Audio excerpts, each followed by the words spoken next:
Bienvenidos a una nueva transmisión.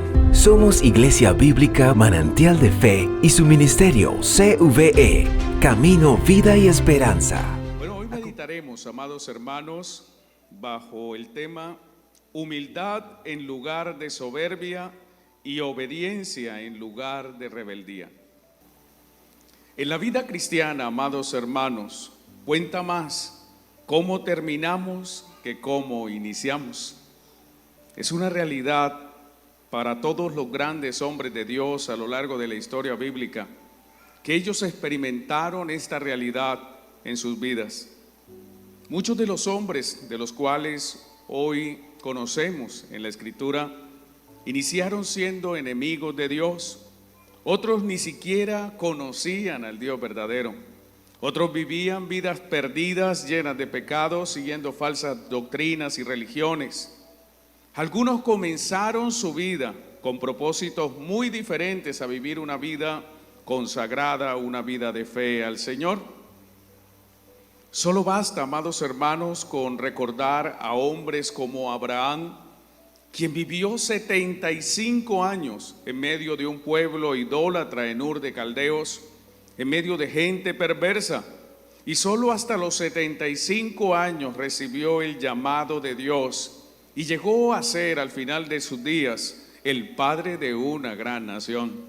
¿Cómo olvidar a Moisés, quien luego de ser salvado de las aguas, habitó en la casa de la hija de Faraón, fue educado como príncipe egipcio, luego al crecer se convirtió en un asesino y fue hallado como prófugo? Pero a sus 80 años Moisés recibió el llamado de Dios y terminó su vida siendo el más grande profeta de la antigüedad y conocido por Israel como uno de los instrumentos de su liberación. Otros hombres, amados hermanos, iniciaron sus ministerios siendo indignos de su llamado, como lo reconoció el profeta Isaías cuando fue llamado por Dios. En Isaías capítulo 6, verso 5, luego de tener un encuentro con el Señor, él dijo: ay de mí que soy muerto, porque siendo hombre inmundo de labios y habitando en medio de pueblo que tiene labios inmundos, han visto mis ojos al Rey Jehová de los ejércitos. ¿Cómo olvidar la confesión del apóstol Pablo, el más grande apóstol de la cristiandad, como ha sido llamado por muchos, quien antes de ser creyente y en sus propias palabras, él reconoció lo siguiente? Hechos capítulo 26, versos 9 al 11. Yo ciertamente había creído mi deber hacer muchas cosas contra el nombre de Jesús de Nazaret, lo cual también hice en Jerusalén. Yo encerré en cárceles a muchos santos, habiendo recibido poderes de los principales sacerdotes, y cuando los mataron yo di mi voto, y muchas veces castigándolo en todas las sinagogas, los forcé a blasfemar, y enfurecido sobremanera contra ellos, los perseguí hasta en las ciudades extranjeras. Así inició Pablo, persiguiendo a los cristianos, asesinando a los cristianos, haciéndolos huir, llevándolos a las cárceles, golpeándolos y obligándolos a blasfemar el nombre del Señor. Pero todos sabemos cómo terminó el apóstol Pablo, siendo un hombre de gran bendición. Finalmente, ¿cómo no traer a la memoria al malhechor que murió al lado de nuestro Señor Jesucristo? Él vivió toda su vida como un delincuente, como un ladrón, y por eso fue castigado con la crucifixión. Vivió una muy mala vida, podríamos decir que es el peor ejemplo de lo que significa el vivir en esa tierra. Pero el último día de su vida, ya casi agonizando, él reconoció que Jesús era el Mesías, el Rey de Israel, y al morir le pidió misericordia y fue llevado al paraíso celestial, y hoy está sentado a la diestra de nuestro Señor en el cielo. Lucas 23, 38 nos recuerda este pasaje. Había también sobre él un título escrito con letras griegas, latinas y hebreas: "Ese es el Rey de los judíos". Y uno de los malhechores que estaba colgado le injuriaba diciendo: "Si tú eres el Cristo, sálvate a ti mismo y a nosotros". Respondiendo el otro le reprendió diciendo: ¿y aún temes tú a Dios en esta misma condenación? Nosotros a la verdad justamente padecemos, porque recibimos lo que merecieron nuestros hechos, mas este ningún mal hizo. Y dijo a Jesús: acuérdate de mí cuando vengas en tu reino. Entonces Jesús le dijo: de cierto te digo que hoy estarás conmigo en el paraíso. Comenzaron muy mal, pero terminaron muy bien. Amados hermanos, el cómo terminemos nuestra vida es muy importante. El cómo partamos de esta tierra es muy importante. Pero conociendo el corazón humano, no quiero que usted me malinterprete. No es mi deseo que ahora usted piense: con lo que ha dicho el pastor y con la experiencia de esos hombres que se salvaron en el último minuto, ahora entonces yo voy a vivir una vida disoluta. Ahora voy a vivir una vida sumergida en el pecado. Al final, justo antes de morirme, yo me arrepiento y soy salvo. No piense de esa forma equivocada. No piense en vivir una vida alejada de Dios. No piense que usted puede engañar a Dios. No piense que puede tomar el mundo y complacer sus deseos carnales. Y al final Dios le dará el tiempo para que usted se arrepienta y sea salvo. Está escrito en Gálatas capítulo 6, verso 7. No os engañéis, Dios no puede ser burlado, pues todo lo que el hombre sembrare, eso mismo segará. No tome usted estas ilustraciones de gracia. No tome usted estas obras de misericordia de Dios sobre Abraham, sobre Moisés, sobre Pablo y sobre el malhechor en la cruz para decir: puedo vivir la vida como quiera y al final, en el último minuto, digo: Señor, perdóname y voy al cielo. No. Tal vez no tenga ese último minuto de conciencia. Mi amado hermano, mi invitación en esta mañana es a que usted viva una vida de obediencia, una vida de humildad y una vida de santidad. Que lo haga desde el primer momento en que Cristo le llamó y que viva así hasta el último día de vida sobre esta tierra. Porque quiero decirle que no importa si usted vive una vida recta por 10, 20, 50 años. Si al final usted se entrega al pecado, usted se perderá, como le ocurrió a tantos hombres en las Escrituras. Por eso cuando usted y yo estudiamos las historias de la Biblia, las historias que aquí han sido registrados, es para que usted conozca que Dios da oportunidades, que Dios extiende su mano de gracia, que cada una de estas historias no simplemente son un relleno en la Biblia, sino que, como está escrito en 1 Corintios capítulo 10 verso 11, y estas cosas les acontecieron como ejemplo y están escritas para amonestarnos a nosotros, a quienes han alcanzado los fines del siglo. Así que el que piense estar firme, mire que no caiga. Para eso son estas historias bíblicas. Por eso Dios nos permite conocer lo que pasó en la vida de estos hombres en la antigüedad, para que no nos ocurra a nosotros igual. Cada ejemplo de un hombre de la antigüedad es para edificarnos, iglesia, porque muchos hombres, vuelvo y insisto en esto, iniciaron bien en los caminos del Señor, pero al final de sus vidas se desviaron y terminaron muy mal. Para ilustrar este mensaje, tomaremos la historia de uno de los reyes que marcó la vida de la nación de Israel. Su nombre era Uzías. También fue llamado Azarías, de quien vamos a aprender que nunca estaremos tan cerca del fracaso que durante los momentos de mayor éxito en nuestra vida, sí. Hay que tener mucho cuidado en los momentos de éxito en nuestra vida, porque es allí donde usted y yo estamos más cerca de fracasar en la vida cristiana. Usías fue un rey notable entre los reyes de Judá. Este hombre realizó grandes transformaciones espirituales en Judá. Alcanzó grandes hazañas militares. Su fama y su reconocimiento se extendió a las naciones vecinas. Sí, llegó a ser un hombre muy respetado, muy afamado, y hasta le tributaban reinos vecinos. Su historia inicia en 2 de Crónicas capítulo 26 verso 1.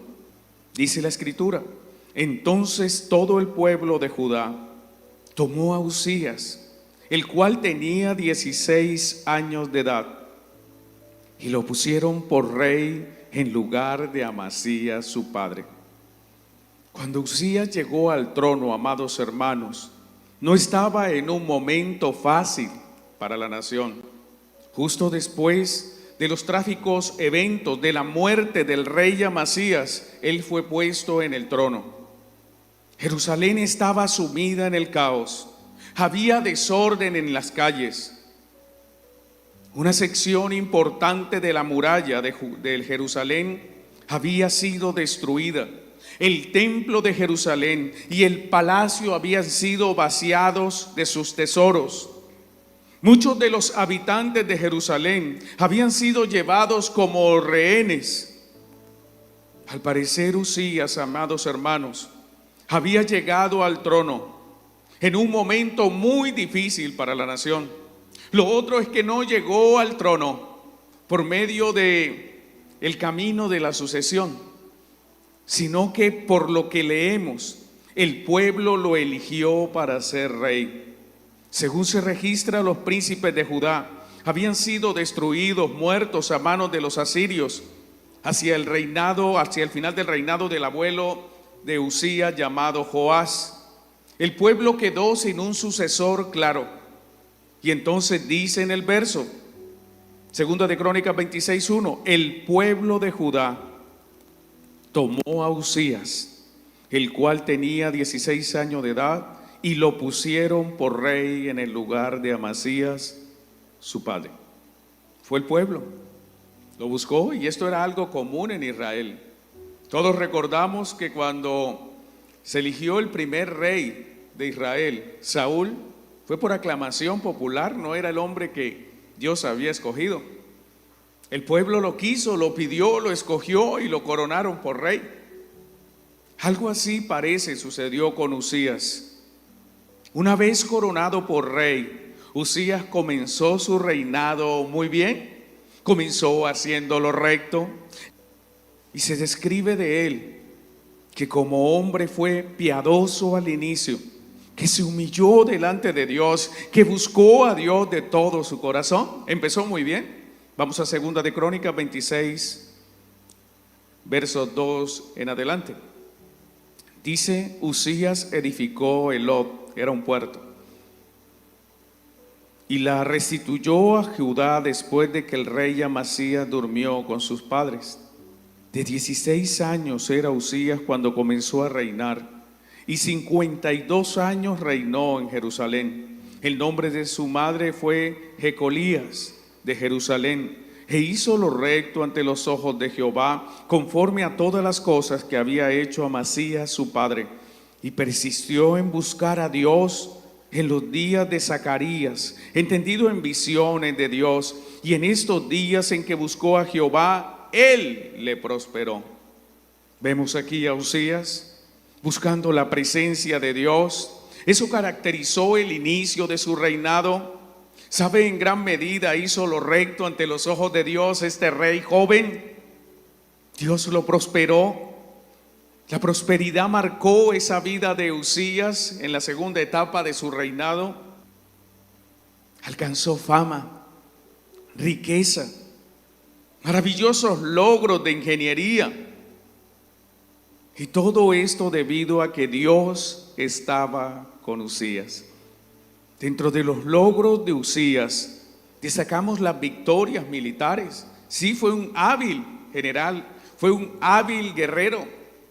En 2 de Crónicas 26:6 se nos dice: y salió y peleó contra los filisteos, y rompió el muro de Gad, y el muro de Jabnia, y el muro de Asdod, y edificó ciudades en Asdod y en la tierra de los filisteos. Dios le dio ayuda contra los filisteos y contra los árabes que habitaban en Gur-Baal y contra los amonitas. Sí, Dios estaba con Uzías, y cuando él entraba en batalla no importaban los ejércitos, él vencía. Y por eso, gracias a que Dios estaba con él, alcanzó fama, alcanzó reconocimiento en los reinos vecinos. Sigamos allí en 2 libro de Crónicas 26:8. Y dieron los amonitas presentes a Uzías, y se divulgó su fama hasta la frontera de Egipto, porque se había hecho altamente poderoso. La prosperidad lo llevó a construir obras civiles gigantescas, edificando ciudades, y prosperó económicamente también. Sigamos en 2 libro de Crónicas 26 versos 9 y 10. Edificó también Uzías torres en Jerusalén, junto a la puerta del ángulo y junto a la puerta del valle y junto a las esquinas, y las fortificó. Asimismo edificó torres en el desierto y abrió muchas cisternas, porque tuvo muchos ganados, así en la Cefela como en las vegas, y viñas y labranzas, así en los montes como en los llanos fértiles, porque era amigo de la agricultura. O sea, este hombre no solamente tenía poder militar, no solamente tenía fama, no solamente tenía el reconocimiento y el tributo de sus vecinos. Este hombre llegó a tener mucha riqueza, mucha prosperidad económica, iglesia. Ganados, posesiones, cultivos. ¿Qué más se le podía pedir a la vida, cierto? Como demostración de su poder, no contento con todo esto, Uzías organizó un ejército imponente.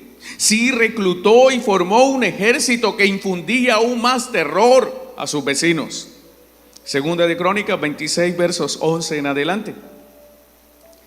Tuvo también Uzías un ejército de guerreros, los cuales salían a la guerra en divisiones, de acuerdo con la lista hecha por mano de Geliel escriba, y Maasías gobernador, y de Ananías, uno de los jefes del rey. Todo el número de los jefes de familia valientes y esforzados eran 2,600, y bajo la mano de estos estaba el ejército de guerra de 307,500 guerreros poderosos y fuertes para ayudar al rey contra los enemigos. Uzías preparó para todo el ejército escudos, lanzas, yelmos, corceles, arcos y hondas para tirar piedra, e hizo en Jerusalén máquinas inventadas por ingenieros para que estuviesen en las torres y en los baluartes, para arrojar saetas y grandes piedras. Y su fama se extendió lejos, porque fue ayudado maravillosamente hasta hacerse poderoso.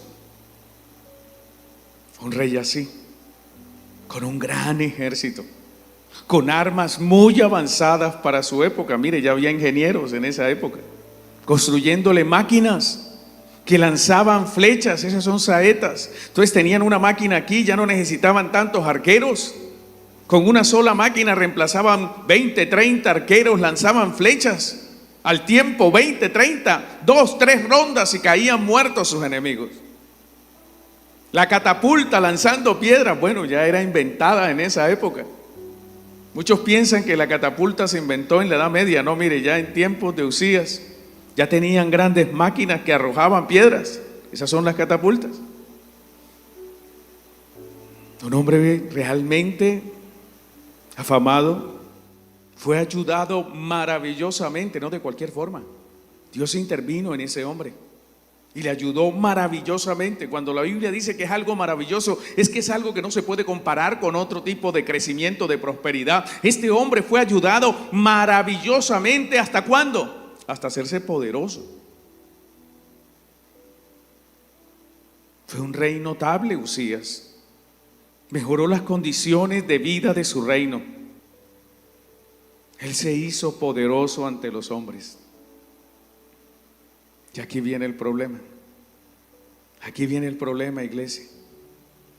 Cuando alguien empieza a tener mucho éxito, mucha fama, cuando empieza a ser prosperado económicamente, aquí viene el problema. En algún momento de su éxito, en algún momento donde la fama y el reconocimiento y los miles de hombres armados, en algún momento en que él vio toda esa prosperidad, él pensó que era por él. Él comenzó a alejarse de Dios. Empezó a alejarse del Dios que lo había ayudado, del Dios que lo había prosperado. Él se encerró en una burbuja de poder, de gloria, de riqueza, y cambió la humildad del niño que fue coronado rey por la soberbia del rey afamado, rico y temido por sus enemigos. Empezó muy bien.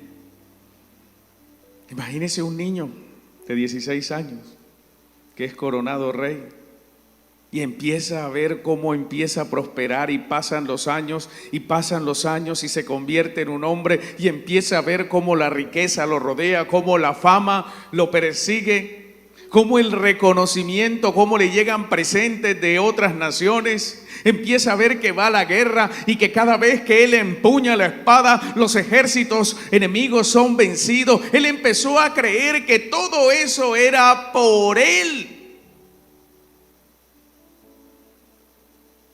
Usías comenzó a olvidar que Dios lo ayudó contra los filisteos, que Dios lo había ayudado contra los árabes y los amonitas.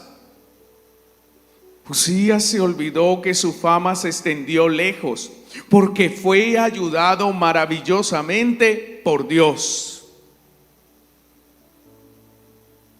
Usías había olvidado que fue Dios quien le puso en el trono, que si bien el pueblo fue el que lo eligió, fue Dios el que permitió que él permaneciera en ese trono por 52 años. Él olvidó que fue Dios quien dio la sabiduría a sus ingenieros para que le inventaran esas máquinas que puso en Jerusalén y en las torres y que atemorizaban a sus enemigos. Él olvidó que fue Dios quien le permitió organizar un ejército numeroso de entre su pueblo. Usías se llenó de soberbia, de orgullo. Su corazón se llenó de altivez. Usías olvidó el proverbio 11:2 que dice: cuando viene la soberbia, viene también la deshonra. Él olvidó el proverbio 16:18 que dice: antes del quebrantamiento es la soberbia, y antes de la caída la altivez de espíritu.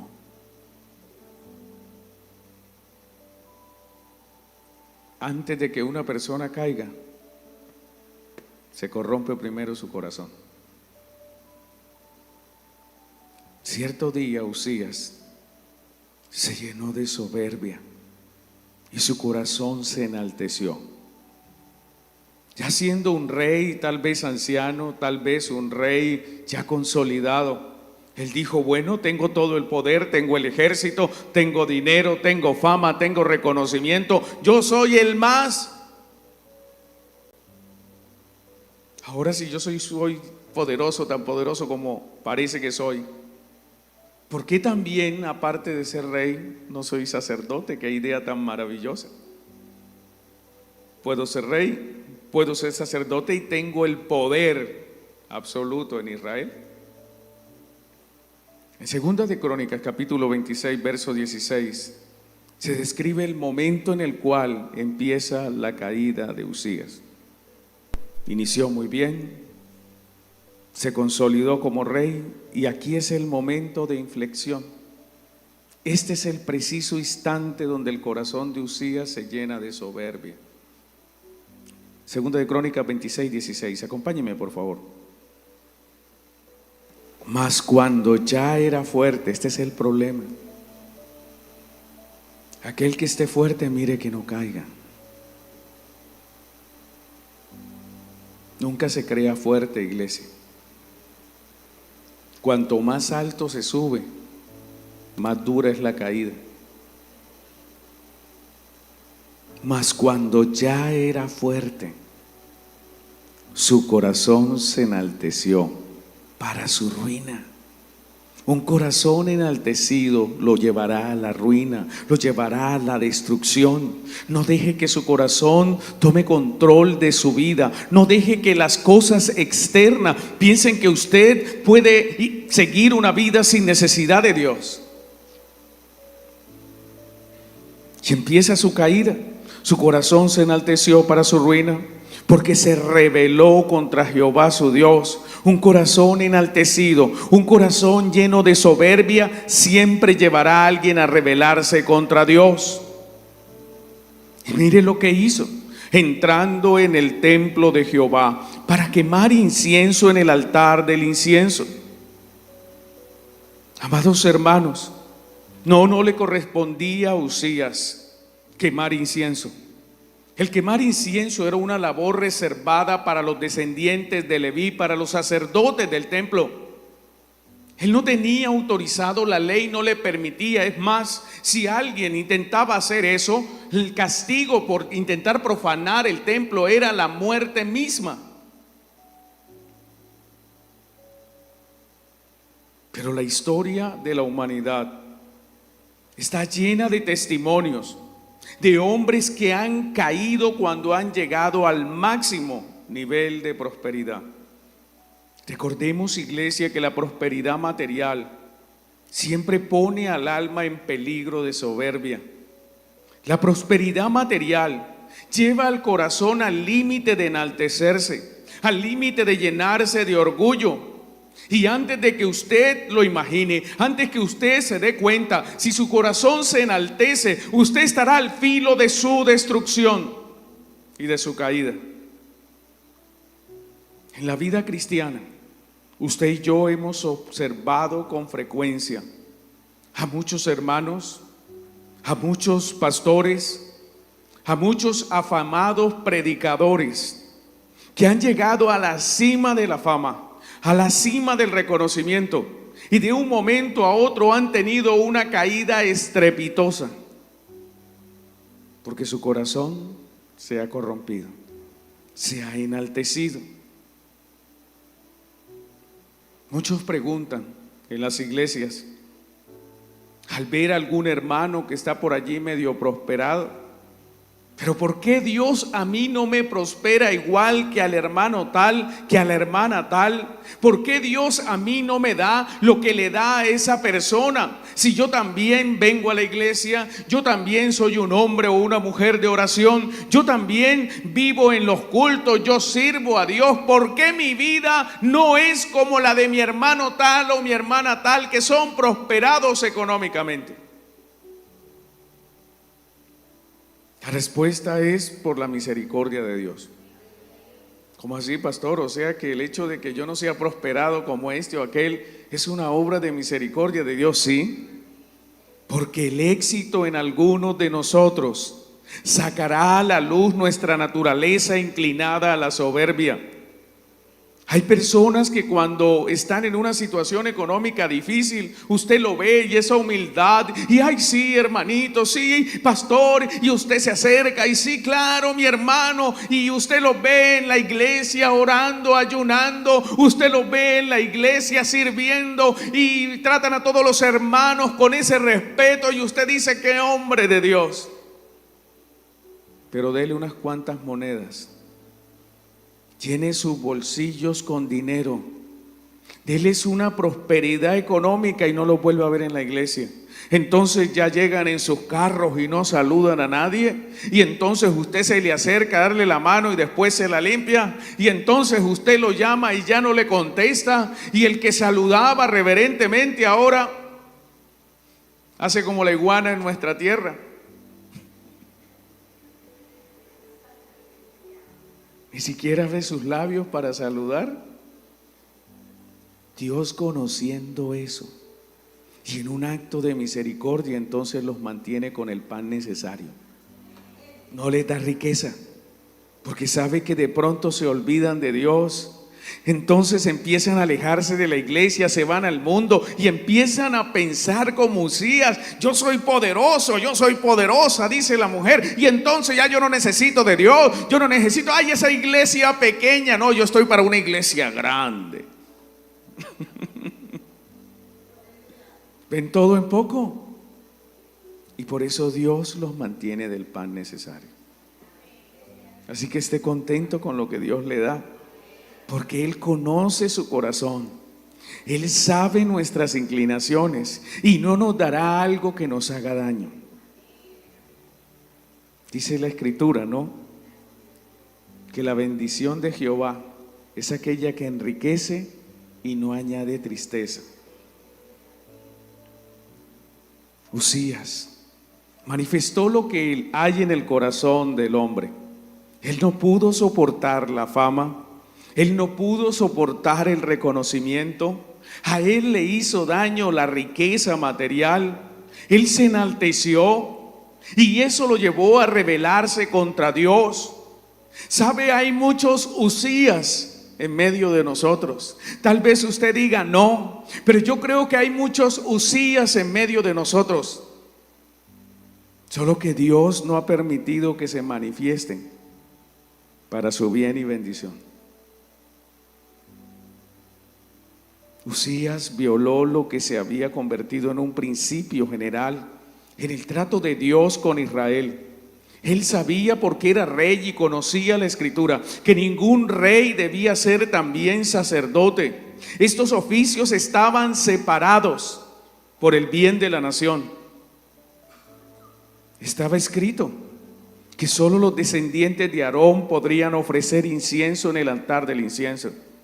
Por eso en nuestros días, mire, países como el nuestro tienen 3 poderes. Si un solo hombre concentrara todos los poderes de un país, lo destruiría. Se convertiría en un dictador. Mira Venezuela. Por eso hay poderes: un poder judicial, un poder legislativo y un poder ejecutivo. Y el poder en una nación está distribuido en 3. Así no hay ocasión para que uno solo se enseñoree y se convierta en el emperador, en el dictador. Gracias a Dios tenemos 3 poderes en nuestros días. No es que Usías quisiera servir a Dios tampoco. Ay, es que tal vez malinterpretaron a Usías. Es que él quería entrar en el templo porque él era de corazón noble y quería ofrecer incienso. Ay, pero ¿cómo pensaron mal del rey? No.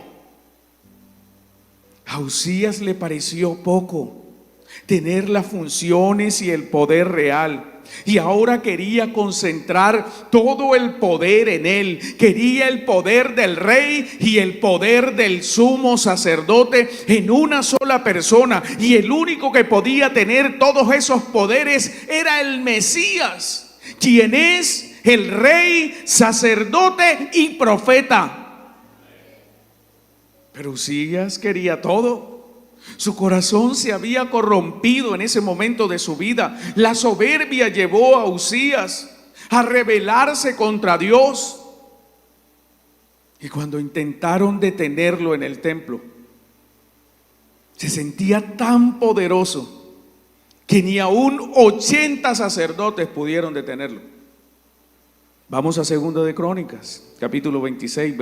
Y él entró tras el sacerdote Azarías, y con él 80 sacerdotes de Jehová, varones valientes, y se pusieron contra el rey Usías y le dijeron: no te corresponde a ti, oh Usías, el quemar incienso a Jehová, sino a los sacerdotes hijos de Aarón, que son consagrados para quemarlo. Sal del santuario, porque has prevaricado, y no te será para gloria delante de Jehová Dios.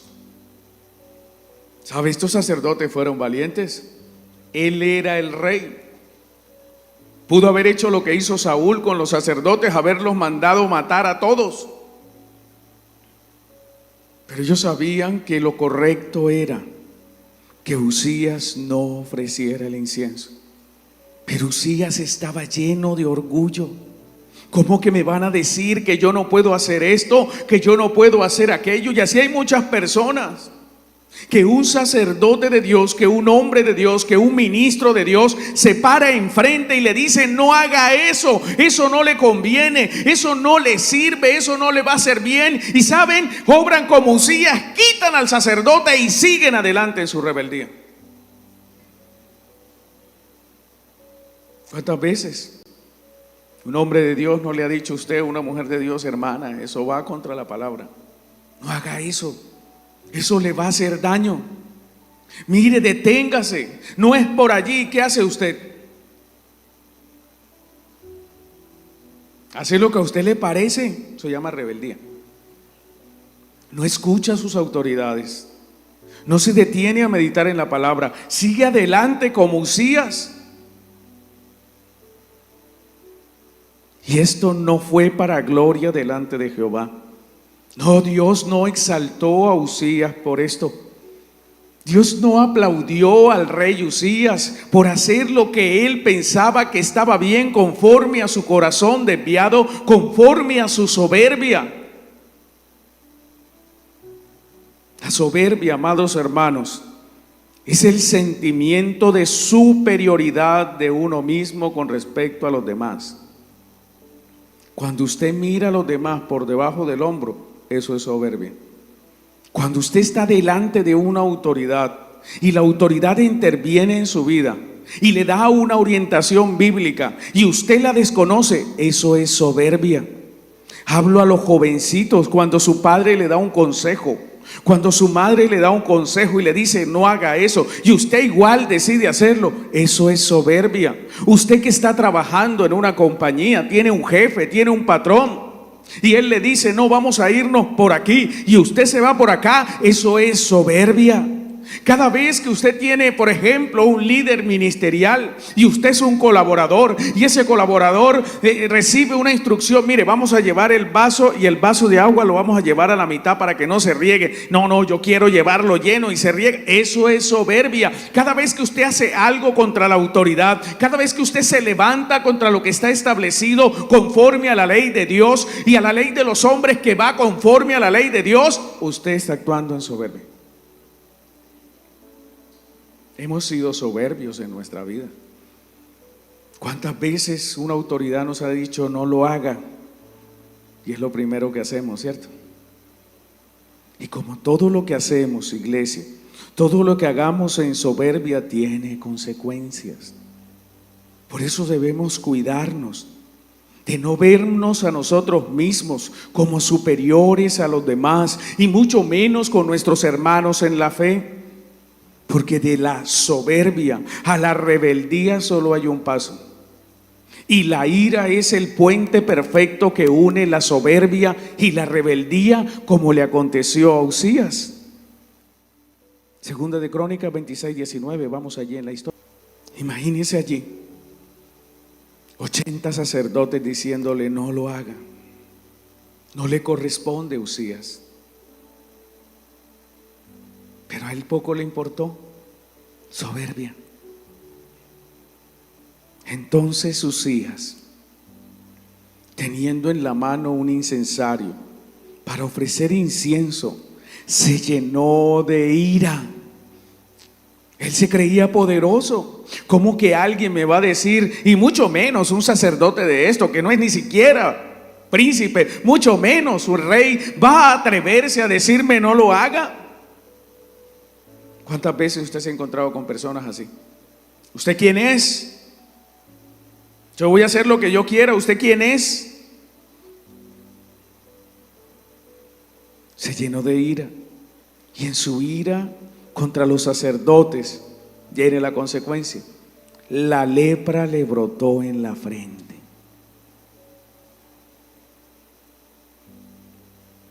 ¿Sabe? Lo que se manifestó como lepra en la parte exterior era la lepra espiritual que había en el corazón ya de Usías. La lepra le brotó en la frente, delante de los sacerdotes en la casa de Jehová, junto al altar del incienso. Y miró el sumo sacerdote Azarías y todos los sacerdotes, y aquí que la lepra estaba en su frente, y le hicieron salir apresuradamente de aquel lugar, y él también se dio prisa a salir. Ahí sí iba saliendo, ahí sí iba corriendo. Dios había intervenido, lo estaba humillando. Y él también se dio prisa a salir, porque Jehová lo había herido. Así el rey Uzías fue leproso hasta el día de su muerte, y habitó leproso en una casa apartada, por lo cual fue excluido de la casa de Jehová. Y Jotán su hijo tuvo cargo de la casa real, gobernando al pueblo de la tierra. Un rey que empezó bien, un rey que inició a los 16 años. Un rey que hizo lo recto y caminó con Dios, y que Dios lo ayudó maravillosamente. Un rey que fue respaldado por Dios. Pero cuando se sintió poderoso se olvidó de Dios. Pecó contra Dios y terminó como leproso, alejado del poder, alejado de la fama, alejado de la gloria, alejado de sus ejércitos, alejado de sus riquezas. Y sabe, hermano, esta historia nos deja grandes lecciones. Quiero que usted recuerde esto: que todo lo que somos y todo lo que tenemos se lo debemos a Dios. Nunca piense en olvidar que su éxito y que su prosperidad provienen de su propia fuerza, sino que es la misericordia de Dios, sino que es la gracia de Dios en su vida, que lo ha llevado a ser lo que usted es hoy y lo que será en el futuro. Porque si usted se vuelve altivo de corazón, si busca su gloria personal, será abatido como aconteció con Uzías. Será avergonzado, será excluido y terminará leproso y apartado. Segundo, en sus momentos de éxito, iglesia, es cuando usted más humilde debe ser. Ese es el antídoto de la soberbia, la humildad. Recuerde que la soberbia lo llevará a rebelarse contra Dios tarde o temprano. Si Dios le exalta, dele gloria a Dios. Si Dios le prospera, dele honra a Dios. Si Dios le da fama, alabe a Dios. Y nunca caiga en el engaño de la vanidad de este mundo. Nunca piense usted que este mundo es mejor que Dios. Tercero, sea un siervo fiel. Valore lo que Dios le ha dado. No anhele, como Uzías, que era rey, tener el sacerdocio que no tenía. Amado hermano y hermana, si Dios te permite servir como mujer, dele gloria a Dios por serlo. Si Dios te permite servir como adorador y cantar o interpretar un instrumento, dele gloria a Dios por eso. Si Dios te permite servir en las transmisiones, dele gloria a Dios por ese privilegio. Nunca mire los talentos que Dios le ha dado a otro. Si otro tiene más talento, gloria a Dios por eso. No haga lo que hizo Uzías, que quiso usurpar los dones de otro. Finalmente, amados hermanos, la humillación como antídoto a la soberbia. Aleje el orgullo de su corazón, aleje la altivez de su corazón. Amados hermanos, sea como Cristo, quien nos enseñó el verdadero significado de la humildad de espíritu. Recuerde que Jesús, siendo rico, prefirió hacerse pobre por amor a nosotros para darnos de su riqueza. Recuerde que Jesús, siendo en forma de Dios, no estimó ser igual a Dios como cosa a que aferrarse, sino que se despojó a sí mismo, tomando forma de siervo y hecho semejante a los hombres, y estando en condición de hombre, se humilló a sí mismo.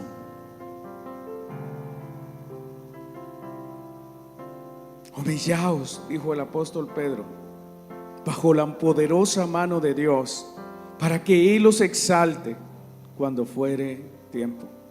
Amados hermanos, concluyo.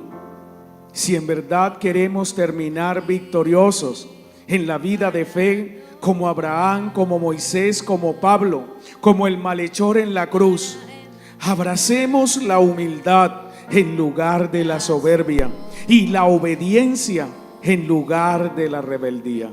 Que Dios nos ayude y nos permita mantenernos fieles y firmes, sin importar los éxitos que este mundo y que esta vida nos permitan observar todos los días. Gracias por seguirnos.